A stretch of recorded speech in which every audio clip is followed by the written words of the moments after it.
എന്നുള്ള കാര്യം എല്ലാവർക്കും ഉള്ള കാര്യമാണ്. അപ്പൊ വ്യക്തിപരമായിട്ട് ആർക്ക് വേണമെങ്കിലും സംസാരിക്കാമല്ലോ. ഞാൻ എന്റെ വ്യക്തിപരമായിട്ടുള്ള കാഴ്ചപ്പാടുകൾ ഞാൻ എല്ലായിടത്തും സംസാരിച്ചിട്ടുണ്ട്.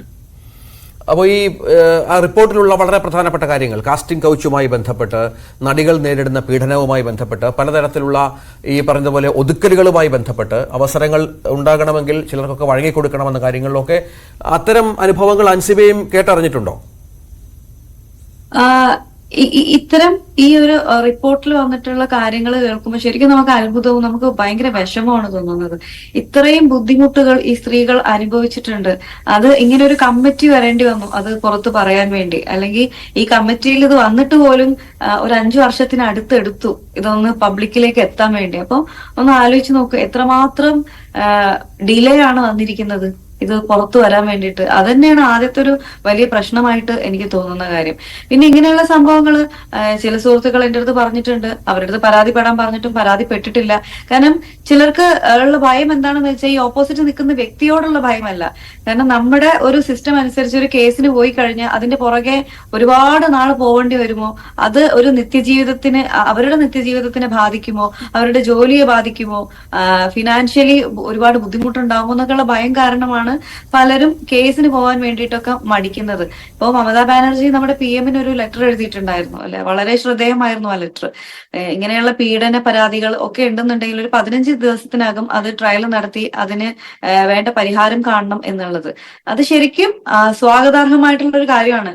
ഇത് ഇത്തരം ദിവസങ്ങൾ കൊണ്ട്, വളരെ ചുരുങ്ങിയ ദിവസങ്ങൾ കൊണ്ട് തന്നെ അന്വേഷിച്ച് അതിന് തക്കതായിട്ടുള്ള മറുപടി ലഭിക്കും അല്ലെങ്കിൽ ശിക്ഷ വാങ്ങിച്ചു കൊടുക്കും എന്നുള്ളൊരു നിയമം വരികയാണെന്നുണ്ടെങ്കിൽ ഒരുപാട് സ്ത്രീകൾ മുന്നോട്ട് വരികയും ഈ ഒരു ഭയം എല്ലാവരിൽ നിന്നും വിട്ടുമാറുകയും ചെയ്യും എന്നാണ് എനിക്ക് തോന്നിയിട്ടുള്ളത്. അപ്പൊ അതുകൊണ്ട് തന്നെ ഡിലേ ആവാതിരിക്കുക മാക്സിമം. ഇങ്ങനെയുള്ള അനുഭവങ്ങൾ തീർച്ചയായിട്ടും സ്ത്രീകൾ ഇപ്പൊ സിനിമാ മേഖല എന്നല്ല, പല മേഖലകളിൽ നിന്നുമുള്ള സ്ത്രീകൾ അനുഭവിക്കുന്നുണ്ടാവും. അപ്പൊ അങ്ങനെയുള്ള സ്ത്രീകൾക്ക് ഒരുപാട് ഉപകാരപ്രദമാവും ഇത്. ഞാനും ഒരുപാട് കേട്ടിട്ടുണ്ട്. ഞാൻ ചില മെസ്സേജുകൾ എനിക്ക് വന്നിട്ടുണ്ട്. ആ മെസ്സേജുകൾക്ക് ഞാൻ തക്കതായിട്ടുള്ള മറുപടി സ്പോട്ടിൽ കൊടുത്തിട്ടുണ്ട്. ഞാൻ എനിക്ക് എന്തെങ്കിലും ഇഷ്ടപ്പെടാത്ത കാര്യങ്ങൾ വരികയോ എന്റെ സെൽഫ് റെസ്പെക്ട് ഇടിഞ്ഞു പോകുന്നു എന്ന് എനിക്ക് തോന്നുന്ന ആ ഒരു മൊമെന്റിൽ തന്നെ ഞാൻ തുറന്നു പറയാറുണ്ട്. തുറന്ന് സംസാരിക്കുന്ന ഒരാളാണ് ഞാൻ. അപ്പൊ അതുകൊണ്ട് തന്നെ പിന്നീട് എനിക്ക് ആ ഒരു പ്രശ്നം നേരിടേണ്ടി വരാറില്ല. അതായത് നമ്മുടെ ഈ പ്രശ്നം, ഏറ്റവും നമ്മുടെ വലിയ പ്രശ്നം സിസ്റ്റമാണ്. അതുകൊണ്ട് തന്നെയാണ് ഇപ്പോൾ ഇത്തരം ആളുകൾ, ഇത്തരം അനുഭവമുള്ള ആളുകൾ കൂടുതൽ പരാതിയുമായി രംഗത്ത് വരാതിരിക്കുന്നത് എന്നുള്ളത് തന്നെയാണ് അൻസിബ പറഞ്ഞു വെക്കുന്നത് അല്ലെ? കാരണം ഇത് ഇങ്ങനെയുള്ള പരാതികളിൽ അതിവേഗ കോടതി വേണം തീർപ്പാക്കാൻ. അങ്ങനെ അതിവേഗ കോടതി തീർപ്പാക്കും എന്നുള്ള ഒരു കാര്യം വന്നു കഴിഞ്ഞാൽ കൂടുതലായിട്ട് സ്ത്രീകൾ അവരുടെ പരാതിയുമായിട്ട് മുന്നോട്ട് വരാൻ സാധ്യത കൂടുതലാണ്. കാരണം ഞാൻ നേരത്തെ പറഞ്ഞതാണ് ഏറ്റവും വലിയ പ്രശ്നം ആളുകളുടെ ഓപ്പോസിറ്റ് നിൽക്കുന്ന വ്യക്തിയോടുള്ള ഭയമല്ല, അതിലുപരി ഒരു കേസിന്റെ പുറകെ വർഷങ്ങളോളം അലയേണ്ടി വരുമോ, തന്റെ നിത്യജീവിതത്തെ അത് ബാധിക്കുമോ, തന്റെ തൊഴിലിനെ അത് ബാധിക്കുമോ, ഫാമിലി ആയിട്ട് താമസിക്കുന്ന ആളുകളായിരിക്കും, അവരുടെ സമയമാണ് പോകുന്നത്. സമയത്തിന് വാല്യൂ ഉണ്ട്, സമയം നമുക്ക് ഒരിക്കലും തിരിച്ചു കിട്ടില്ല. അപ്പൊ ആ സമയം പോകുമോ എന്നുള്ള ഭയമാണ് എല്ലാവർക്കും ഉള്ളത്. ആ സമയം പോകില്ല, നിങ്ങൾക്ക് നീതി ഉടനെ ലഭിക്കും എന്നുള്ളത് ഓരോ വ്യക്തികൾക്കും, അത് സ്ത്രീയാണെങ്കിലും പുരുഷനാണെന്നുണ്ടെങ്കിലും അത് ആ വ്യക്തികൾക്ക് മനസ്സിലാവുകയാണെന്നുണ്ടെങ്കിൽ പരാതിയുമായി എല്ലാവരും മുന്നോട്ട് വരും. അൻസിബ, അതുപോലെ സ്ത്രീ സ്വാതന്ത്ര്യത്തെക്കുറിച്ച് ചോദ്യം ഉയർത്തുന്നതാണ് ഈ ഒരു സിനാരിയോ. അപ്പോൾ അതിനെക്കുറിച്ച് എന്താണ് പറയാനുള്ളത്? ഇങ്ങനെ ഒരു ഫ്രീഡം നമുക്ക് എടുക്കാനുള്ളൊരു അവസരം അവിടെ ഇല്ലേ എന്നുള്ളതാണ് ചോദ്യം. സ്ത്രീ സ്വാതന്ത്ര്യമാണ്. നമ്മൾ 1947 ഇന്ത്യക്ക് സ്വാതന്ത്ര്യം കിട്ടിയതാണ്. ഇവിടെ ആരും ആരുടെയും അടിമകളൊന്നുമല്ല. അപ്പൊ ആദ്യം സ്വയമാണ് ബോധ്യം ഉണ്ടാവേണ്ടത്. ഞാൻ ആരുടെയും അടിമയല്ല, ഞാൻ ആരുടെയും അടിമത്വത്തിന് വേണ്ടിയിട്ട് നിന്നു കൊടുക്കേണ്ട ആവശ്യമില്ല. ആർക്കും ഇഷ്ടപ്പെടാത്ത കാര്യങ്ങൾ നടക്കുകയാണെങ്കിൽ, പറയുകയാണെങ്കിൽ, എക്സ്പീരിയൻസ് ചെയ്യുകയാണ് എന്നുണ്ടെങ്കിൽ സ്പോട്ടിൽ നമ്മൾ പ്രതികരിക്കുക തന്നെ വേണം. ഇനി എല്ലാവർക്കും പെട്ടെന്ന് പ്രതികരിക്കാനുള്ള ഒരു ധൈര്യം ഉണ്ടായിക്കൊള്ളണമെന്നില്ല. കാരണം വളർന്നു വന്ന സാഹചര്യത്തിലുള്ള വ്യത്യസ്തത ഉണ്ടാവാം. ചില കുട്ടികൾ വളരെ ഇങ്ങനെ സപ്രസ് ചെയ്ത് വളർത്തിയ കുട്ടികളുണ്ടാവും. ആരടുത്തും ഒന്നും പറയരുത്, ബഹളം വെക്കരുത്, അങ്ങനെയൊക്കെ വളർന്ന ആളുകളുണ്ടാവും.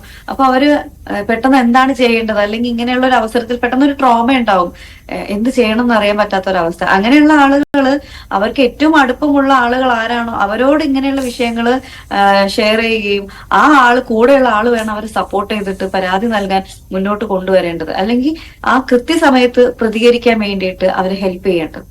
ഈ അൻസിബയ്ക്ക് അത്തരം അനുഭവങ്ങൾ ഉണ്ടാവുകയും ആ സന്ദർഭത്തിൽ തന്നെ പ്രതികരിക്കുകയും ചെയ്ത ഒരുപാട് അവസരങ്ങൾ ഉണ്ടായിട്ടുണ്ടല്ലേ? ഞാൻ സ്വയം പ്രതികരിക്കുന്ന ഒരാളാണ്. ഞാൻ പെട്ടെന്ന് എനിക്ക് ഇഷ്ടപ്പെടാത്ത കാര്യങ്ങൾ അറിയുകയോ, ഞാൻ നേരത്തെ പറഞ്ഞതുപോലെ എന്റെ സെൽഫ് റെസ്പെക്ട് എനിക്ക് അവിടെ ഇല്ലാതാവുന്നു എന്ന് തോന്നുന്ന നിമിഷം ഞാൻ പ്രതികരിക്കുന്നതാണ്.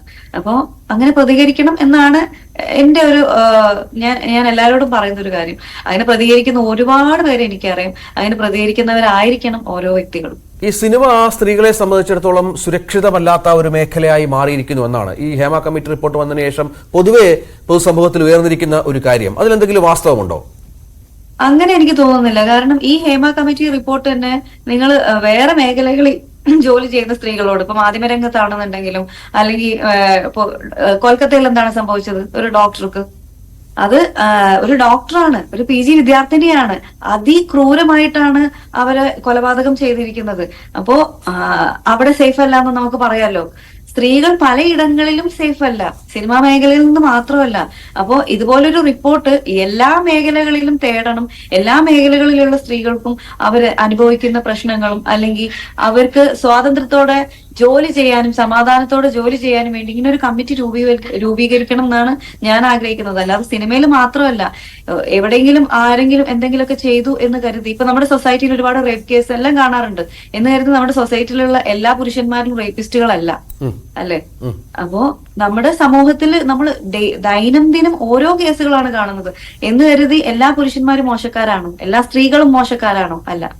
അപ്പോ എല്ലാ ഇടങ്ങളിലും പ്രശ്നങ്ങളുണ്ട്. അത് സിനിമാ മേഖലയിൽ മാത്രമല്ല. സിനിമ എന്ന് പറഞ്ഞത് ഒരു ഗ്ലാമറസ് മേഖലയാണ്, അവിടെയുള്ള ആളുകളെ തിരിച്ചറിയാനാകും. അതുകൊണ്ട് തന്നെ സിനിമാ മേഖലയിൽ ഇത്തരം സംഭവങ്ങൾ നടക്കുന്നത് ആളുകൾ ശ്രദ്ധ കൂടുതൽ കാണിക്കുകയും ആളുകളിലേക്ക് അത് റീച്ച് കൂടുതലായിട്ട് എത്തുകയും ചെയ്യുന്നു. പക്ഷെ ഞാൻ പറയുന്നത് സിനിമാ മേഖലയിലുള്ള സ്ത്രീകൾക്ക് മാത്രമല്ല, എല്ലാ സ്ത്രീകൾക്കും പ്രയോറിറ്റി ഉണ്ട്. എല്ലാ സ്ത്രീകളുടെയും പ്രശ്നങ്ങൾ പഠിക്കണം, എല്ലാ സ്ത്രീകൾക്കും ആ ഒരു സംവിധാനം ലഭ്യമാകണം എന്നാണ് ഞാൻ ആഗ്രഹിക്കുന്നത്. അപ്പോൾ അൻസിബ, ഈ നമ്മുടെ ഈ റിപ്പോർട്ടുമായി ബന്ധപ്പെട്ട് ഇന്നലെ പുറത്തു വന്നൊരു കാര്യം എന്ന് പറയുന്നത് കുറെ അധികം പേജുകൾ മറച്ചു വെച്ചിരിക്കുന്നു. അതായത് റിപ്പോർട്ടിൽ ആരുടെയെങ്കിലും പേരുണ്ടെങ്കിൽ അത് പുറത്തു വരണമെന്ന് പൊതുസമൂഹം ആവശ്യപ്പെടുന്നുണ്ട്. അതിപ്പോൾ എത്ര വലിയ വ്യക്തിയുടേതാണെങ്കിലും. അത്തരം ഒരു അഭിപ്രായം അൻസിബയ്ക്കുണ്ടോ? തീർച്ചയായിട്ടും വ്യക്തമായ തെളിവുകളും രേഖകളും ഉണ്ട് എന്നുണ്ടെങ്കിൽ ആ വേട്ടക്കാരുടെ പേരുകൾ പ്രസിദ്ധീകരിക്കുന്നതിന് എന്താണ് തെറ്റുള്ളത്? എന്തോ ഒരു ആർക്കോ എവിടെയോ ഒരു ഭയം, ഒരു പേടി, അത് പുറത്തു വരുന്നതിൽ ആർക്കോ എന്തോ ഒരു തടസ്സപ്പെടുത്തൽ, അതൊക്കെ സംഭവിക്കുന്ന ഒരു ഫീലാണ് പൊതുവെ ഉള്ളത്. അങ്ങനെ ചിന്തിക്കേണ്ട ആവശ്യമില്ല. ഈ ലോകത്ത് അല്ലെങ്കിൽ നമ്മുടെ ഇന്ത്യ മഹാരാജ്യത്ത് ഞാൻ നേരത്തെ പറഞ്ഞതുപോലെ നമ്മള് സ്വതന്ത്ര രാജ്യമാണ്. ഇവിടെ എല്ലാവർക്കും ഇക്വാലിറ്റി ഉണ്ട്. നമ്മൾ എന്തെങ്കിലും ചെറിയൊരു പ്രശ്നം വരുന്ന സമയത്ത് മാത്രം അല്ലെങ്കിൽ എന്തെങ്കിലും കാര്യം വരുന്ന സമയത്ത് സമത്വം പറഞ്ഞു വന്നിട്ട് കാര്യമില്ല. ഇവിടെ എല്ലാവർക്കും സമത്വം ഉണ്ട്. അപ്പൊ അതുകൊണ്ട് തന്നെ മറ്റുള്ള അക്യൂസ്റ്റിന്റെ പേരുകളൊക്കെ നമ്മൾ പുറം ലോകത്ത് അറിയിക്കുന്നുണ്ട് എന്നുണ്ടെങ്കിൽ, ഇത്തരം ഒരു റിപ്പോർട്ടിൽ അവർക്ക് കൃത്യമായ രേഖകൾ, തെളിവുകൾ ഉണ്ട് എന്നുണ്ടെങ്കിൽ ആ പേരുകൾ പ്രസിദ്ധീകരിക്കുന്നതിൽ എന്താണ് തെറ്റ്? അങ്ങനെ ഒരു ആവശ്യം പക്ഷെ ഇന്നലെ ഈ പറഞ്ഞതുപോലെ അമ്മയുടെ വാർത്താ സമ്മേളനത്തിൽ ഇതിനെ ഒന്ന് ജനറലൈസ് ചെയ്യുന്ന രീതിയിലാണ് കാര്യങ്ങൾ പോകുന്നത് എന്നുള്ള രീതിയിൽ ഒന്ന് പൊതിഞ്ഞു പറയുകയായിരുന്നു അമ്മയുടെ ജനറൽ സെക്രട്ടറി. അല്ല, ഞാൻ പറയുന്നത് ഇത് ആര് തെറ്റ് ചെയ്തു കഴിഞ്ഞാലും തെറ്റ് ചെയ്ത ആള് ശിക്ഷിക്കപ്പെടുക തന്നെ വേണം. അത് 1000 നിരപരാധികൾ രക്ഷപ്പെട്ടാലും ഒരു പറഞ്ഞോളൂ. കേൾക്കാമോ? പറഞ്ഞോളൂ അൻസിബ, കേൾക്കാം. 1000 അപരാധികൾ രക്ഷപ്പെട്ടാലും ഒരു നിരപരാധി പോലും ശിക്ഷിക്കപ്പെടരുതെന്നാണ്. അപ്പോ ആരും ഇരയാക്കപ്പെടരുതെന്ന് മാത്രമേ ഞാൻ ആഗ്രഹിക്കുന്നുള്ളൂ. തെറ്റ് ചെയ്തിട്ടുണ്ട് എന്നുണ്ടെങ്കിൽ തീർച്ചയായും തെറ്റ് ചെയ്ത ആള് നമ്മുടെ പബ്ലിക്കിന് മുന്നിൽ ആ ആളെ കൊണ്ടുവരികയും അയാൾക്ക് മാതൃകാപരമായിട്ടുള്ള ശിക്ഷ കൊടുക്കുകയും വേണം. കാരണം കേരളത്തിൽ ഇത് നടപ്പിലാക്കുകയാണെന്നുണ്ടെങ്കിൽ നമ്മുടെ ഇന്ത്യയിൽ മുഴുവനുള്ള മറ്റു സംസ്ഥാനങ്ങളിലേക്കും ഒരു മാതൃകയാണ് കേരളം കാണിച്ചു കൊടുക്കുന്നത്. ഇപ്പൊ സിനിമ എന്ന് പറയുന്നത് കേരളത്തിൽ മാത്രം ഒതുങ്ങി പോകുന്ന ഒരു സംരംഭമല്ല, അല്ലെങ്കിൽ കേരളത്തിൽ മാത്രം ഉള്ളതല്ല. ലോകത്തിൽ തന്നെ ഏറ്റവും കൂടുതൽ സിനിമകൾ നിർമ്മിക്കുന്നത് ഇന്ത്യയിലാണ്. ഇന്ത്യയിൽ തന്നെ ഒരുപാട് റീജിയണൽ ലാംഗ്വേജിലാണ് സിനിമകൾ വരുന്നത്. അപ്പോൾ എല്ലാ സിനിമാ മേഖലയിൽ, ഞാൻ നേരത്തെ പറഞ്ഞതുപോലെ സിനിമാ മേഖലയിൽ നിന്ന് മാത്രമല്ല, എല്ലാ മേഖലകളിലുള്ള സ്ത്രീകളും സുരക്ഷിതരായിരിക്കണം. അവര് സ്വാതന്ത്ര്യത്തോടെയും സമാധാനത്തോടെയും ജോലി ചെയ്യണം അവരുടെ ജോലി ചെയ്യുന്ന ഇടങ്ങളിൽ. അപ്പൊ അതുകൊണ്ട് തന്നെ അങ്ങനെ പ്രത്യേകിച്ച് ആരെയും സംരക്ഷിക്കേണ്ട ഉത്തരവാദിത്തം ആർക്കും ഇല്ല. തെറ്റ് ചെയ്ത ആള് ഉറപ്പായും ശിക്ഷിക്കപ്പെടണം. നമ്മൾ ഉപ്പ് തിന്നവൻ വെള്ളം കുടിക്കണം എന്ന് പറഞ്ഞ പോലെ ഉപ്പ് തിന്നിട്ടുണ്ടെങ്കിൽ തീർച്ചയായും വെള്ളം കുടിക്കണം. അൻസിബായി, 2017-18 കാലഘട്ടത്തിലാണ് ഈ ഹേമ കമ്മിറ്റി രൂപീകരിക്കുകയും തെളിവെടുപ്പുകൾ നടത്തുകയൊക്കെ ചെയ്തത്. അതിനുശേഷം 4-5 വർഷത്തോളം പിന്നിട്ടു. ഈ ഗ്യാപ്പിൽ ഈ 5 വർഷത്തിനിടയിൽ സിനിമാ മേഖലയിൽ ഈ ഹേമ കമ്മിറ്റിയുമായി ബന്ധപ്പെട്ട കാര്യങ്ങൾ നടന്നതിന് ശേഷം, കൊച്ചിയിൽ നടി ആക്രമിക്കപ്പെട്ടതിന് ശേഷം എന്ത് വ്യത്യാസമാണ് ഫീൽ ചെയ്തത്? സജീവമായി തന്നെ സിനിമാ രംഗത്തുള്ള ഒരാളാണല്ലോ, എന്തെങ്കിലും മാറ്റങ്ങൾ സംഭവിച്ചിട്ടുണ്ടോ? ഞാൻ ഒരുപാട് സിനിമകൾ അങ്ങനെ ചെയ്യുന്ന ആളല്ല. ഞാൻ ദൃശ്യം 1 കഴിഞ്ഞിട്ട് കുറച്ച് സിനിമകളെ ചെയ്തിട്ടുള്ളൂ. അത് കഴിഞ്ഞിട്ട് ഞാൻ ഈ ഒരു ഇൻഡസ്ട്രിയിൽ സർവൈവ് ചെയ്തതെന്ന് പറഞ്ഞാൽ ആങ്കറിംഗ് മേഖലയിലായിരുന്നു കൂടുതലായിട്ട് ഞാൻ കോൺസെൻട്രേറ്റ് ചെയ്തിരുന്നത്. അത് കഴിഞ്ഞിട്ട് ഞാൻ പിന്നെ ദൃശ്യം 2 ചെയ്തു, CBI 5 ചെയ്തു. അത് കഴിഞ്ഞ് ഞാൻ വീണ്ടും ദുബായിലാണ് പോയത്. ദുബായിൽ ഞാൻ RJ ആയിട്ട് വർക്ക് ചെയ്യായിരുന്നു. അപ്പോൾ എനിക്ക് വരുന്ന ഓഫറുകൾ അല്ലെങ്കിൽ എനിക്ക് കൺവീനിയന്റ് ആണ് എന്ന് തോന്നുന്ന ജോലികളാണ് ഞാൻ ചെയ്തുകൊണ്ടിരിക്കുന്നത്. അപ്പൊ അതുകൊണ്ട് തന്നെ ഞാൻ ഒരുപാട് സിനിമകൾ ചെയ്യാത്തത് കൊണ്ട് പിന്നീട് സിനിമാ സെറ്റുകളിൽ ഉണ്ടായിട്ടുള്ള മാറ്റങ്ങൾ എന്താണ് എന്നുള്ള കാര്യം എനിക്ക് അത്ര അറിയില്ല. അപ്പോ ഇങ്ങനെയുള്ള ഹേമ കമ്മിറ്റി പോലെയുള്ള ഒരു സംഭവം നമ്മുടെ സൊസൈറ്റിയിൽ വരുന്നത് കൊണ്ട് തന്നെ സ്ത്രീകൾക്ക് കൂടുതൽ ഊർജ്ജമാണ് ഉണ്ടാകുന്നത്. സ്ത്രീകൾക്ക് അവരുടെ പ്രശ്നങ്ങൾ പറയാം. അവരുടെ പ്രശ്നങ്ങൾ പറഞ്ഞത് കൊണ്ട് ആ സ്ത്രീയെ മോശക്കാരി ആക്കില്ല എന്നുള്ള ഒരു വലിയ ഒരു സപ്പോർട്ടാണ് നമുക്ക് കിട്ടുന്നത്. അത് ഇത്രയും ഡിലേ ആയി എന്നുള്ളതിൽ മാത്രമേ എനിക്ക് വിഷമമുള്ളൂ. മറ്റൊന്ന് ഈ ബിഗ് ബോസ് അല്ലെ, Bigg Boss fame, Bigg Boss fame ആണ്. ബിഗ് ബോസിൽ പാർട്ടിസിപ്പേറ്റ് ചെയ്ത ആളാണ് അൻസിബ. ഈ അഖിൽ മാരാർ ഒരു സമയത്ത് പറഞ്ഞു ഈ ബിഗ് ബോസിലും ഒക്കെ കാസ്റ്റിംഗ് കൗച്ചുണ്ട്, അവിടെയും മറ്റു ചില വഴങ്ങലുകൾക്ക് പല ആളുകളും പോകേണ്ടി വന്നിട്ടുണ്ട് എന്ന തരത്തിലൊക്കെ. സിനിമയിൽ മാത്രമല്ല മറ്റു മേഖലകളിലുമുണ്ട് എന്ന് അൻസിബ പറയുന്നതിനോട് ചേർത്ത് വെക്കാമോ? അത് ബിഗ് ബോസിന്റെ കാര്യം എനിക്ക് അറിയാവുന്ന കാര്യമില്ല. ഞാൻ ഈ കഴിഞ്ഞ സീസണിലാണ് പങ്കെടുത്തത്. അഖിൽമാരാർ പങ്കെടുത്ത സീസണിൽ പങ്കെടുത്ത ആളല്ല ഞാൻ. അദ്ദേഹത്തിന്റെ സീസണെ കുറിച്ചായിരുന്നു പരാമർശിച്ചിട്ടുണ്ടായിരുന്നത്. അദ്ദേഹം ആ കാര്യങ്ങളായിരുന്നു പറഞ്ഞത്. ഞാൻ അറിയാത്തൊരു കാര്യത്തെ പറ്റി ഞാൻ എന്ത് സംസാരിക്കാനാണ്? അൻസിബയ്ക്ക് അങ്ങനെയൊന്നും കേട്ടുകേൾവിയില്ല അല്ലെ? ഇല്ല, എനിക്ക് അറിയാത്ത കാര്യത്തെ പറ്റി ഞാൻ വ്യക്തമായ അറിവില്ലാതെ ഒരു കാര്യം സംസാരിക്കരുത് എന്നാണ് ഞാൻ പഠിച്ചിട്ടുള്ളത്. സിനിമ സെറ്റിലേക്ക് തിരിച്ചു വരാം. സിനിമ സെറ്റിൽ അതായത് സ്ത്രീകൾക്ക് ബേസിക് അമ്യൂണിറ്റീസ് പ്രൊവൈഡ് ചെയ്യുന്നില്ല എന്നൊരു കാര്യം, അതായത് പ്രോപ്പറായിട്ടുള്ള വാഷ്റൂം ഫെസിലിറ്റിയോ അല്ലെങ്കിൽ ഡ്രസ്സിംഗ് റൂമോ അങ്ങനെയുള്ള ബുദ്ധിമുട്ടുകളെ കുറിച്ചും പരാമർശമുണ്ടായിരുന്നു. അപ്പൊ അതിനെക്കുറിച്ച് അൻസിബയ്ക്ക് പറയാനുള്ളത് എന്താണ്? അത് എല്ലാ സെറ്റുകളിലും അങ്ങനെ ആയിരിക്കും എന്ന് എനിക്ക് തോന്നുന്നില്ല. അത് ചില സെറ്റുകളിലായിരിക്കും ഇങ്ങനെയുള്ള പ്രശ്നങ്ങൾ ഉണ്ടായിട്ടുണ്ടാവുക. അങ്ങനെയുള്ള സെറ്റുകളിൽ നിന്നായിരിക്കും അങ്ങനെയുള്ള പരാതികൾ ഉയർന്നിട്ടുണ്ടാവുകയും ചെയ്യുന്നത്. അപ്പൊ തീർച്ചയായും എനിക്ക് തോന്നുന്നത് നമ്മുടെ ഗവൺമെന്റ് തന്നെ ഇടപെട്ടിട്ട് നമ്മുടെ ഒരു ബേസിക് നീഡ്സ് എന്തൊക്കെയാണ് ഒരു സിനിമ സെറ്റിലുള്ളത് അത് കൃത്യമായി പാലിച്ചാൽ മാത്രമേ ഒരു സിനിമ ഷൂട്ട് ചെയ്യാൻ പറ്റുള്ളൂ എന്നുള്ള ഒരു പെർമിഷൻ കിട്ടണം എന്നുണ്ടെങ്കിൽ ബേസിക് ആയിട്ട് ഇത്രയും സംഭവങ്ങൾ ഒരു സിനിമ സെറ്റിൽ ഉണ്ടായിരിക്കണം, ബേസിക് ആയിട്ട് ഇത്രയും അമ്യൂണിറ്റീസ് ഉണ്ടായിരിക്കണം എന്നുള്ളൊരു റൂള് നമ്മുടെ ഗവൺമെന്റ് കൊണ്ടുവരികയാണെങ്കിൽ വളരെ നല്ലതായിരിക്കും എന്നാണ് എനിക്ക് തോന്നുന്നത്.